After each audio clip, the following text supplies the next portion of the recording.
Di dunia ini tidak ada yang abadi, semuanya berubah. Karena yang abadi adalah perubahan itu sendiri. Assalamualaikum warahmatullahi wabarakatuh. Selamat pagi anak-anakku. Salam damai sejahtera untuk kita semua. Nah, kali ini kita akan membahas mengenai sifat dan perubahan wujud benda. Kamu tentu masih ingat dengan gambar ini. Ya, betul sekali, cengkeh. Cengkeh ya. Cengkeh yang awalnya berwarna hijau kekuningan, ketika terkena energi kalor, ya, terpapar sinar matahari, dipanaskan, dijemur, akan berubah menjadi merah, hitam, kecoklatan. Hal tersebut terjadi karena memang benda ketika dikasih energi atau diberikan energi akan berubah. Dalam proses pengeringan cengkeh, terjadi perubahan benda yang disebabkan kalor, seperti yang Bapak sebutkan. Dari proses tersebut kita ketahui pengaruh kalor atau energi panas, dalam hal ini matahari, pada benda, ya. Jadi, energi dapat mengubah suatu benda. Pernahkah kamu mengamati benda-benda yang ada di sekitar kamu? Sifat dan wujudnya berbeda-beda. Masih ingatkah kamu dengan wujud-wujud benda?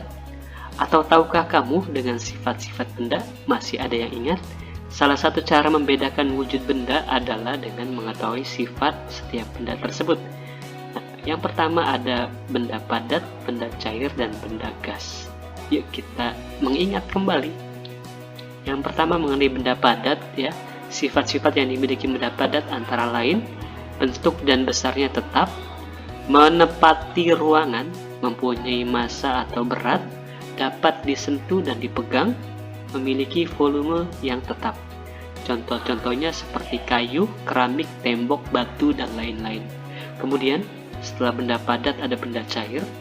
Benda cair ini adalah atau memiliki sifat bentuknya berubah-ubah sesuai dengan tempatnya. Terus benda cair memiliki isi yang tetap. Contoh benda cair adalah susu, sirup, kecap, minyak, oli, saus, dan lain-lain. Begitu. Masih ingat nggak? Nah, lanjut ke benda gas. Berikut adalah sifat-sifat benda gas, ya. Mengisi seluruh ruangan yang ditempatinya, kemudian bentuknya tidak tetap. Contohnya adalah gas pada balon udara. Seperti itu, nah. Lanjut ya, perubahan wujud benda. Yang pertama adalah membeku. Proses pembekuan atau membeku merupakan perubahan wujud dari benda cair menjadi benda padat. Perubahan ini terjadi karena suhu di lingkungan menjadi dingin. Benda cair akan membeku jika suhunya di bawah 0 derajat Celcius.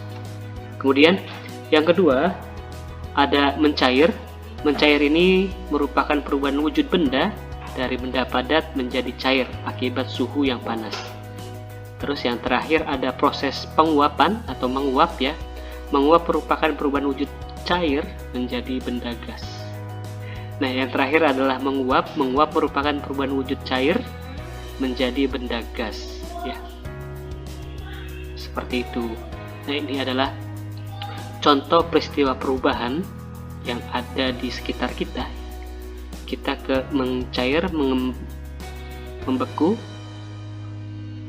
menguap, gitu ya. Ini adalah contoh. Oke. Nah, ini adalah contoh perubahan wujud benda. Nah, ini adalah contoh perubahan wujud benda yang dapat dijelaskan dengan menggunakan diagram. Perhatikan diagramnya. Boleh dicatat ya, Nak, ya. Contoh yang pertama adalah mencair, misalkan dari benda padat ini nih, yang berupa es batu, ya, ketika dicairkan dengan energi panas, ya, karena ketika proses mencair itu memerlukan energi kalor, jadilah air.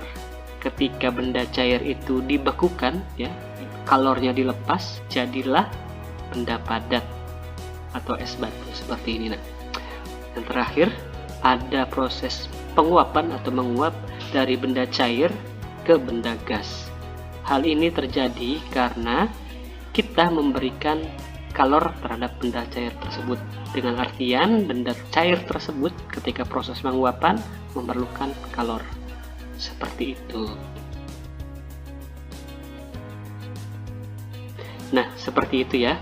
Jadi setiap benda ketika memerlukan kalor dan melepas kalor biasanya terjadi perubahan gitu. Pada dasarnya segala sesuatu yang diberikan energi atau melepas energi akan berubah entah itu dari padat ke cair, dari padat ke gas, atau dari cair ke gas, semuanya akan berubah ya. Karena memang di dunia ini tidak ada yang abadi, semuanya berubah. Karena yang abadi adalah perubahan itu sendiri. Terima kasih atas perhatiannya. Untuk tugas nanti Bapak akan share di grup kelas. Kurang lebihnya mohon maaf. Wassalamualaikum warahmatullahi wabarakatuh. Dadah anak-anakku.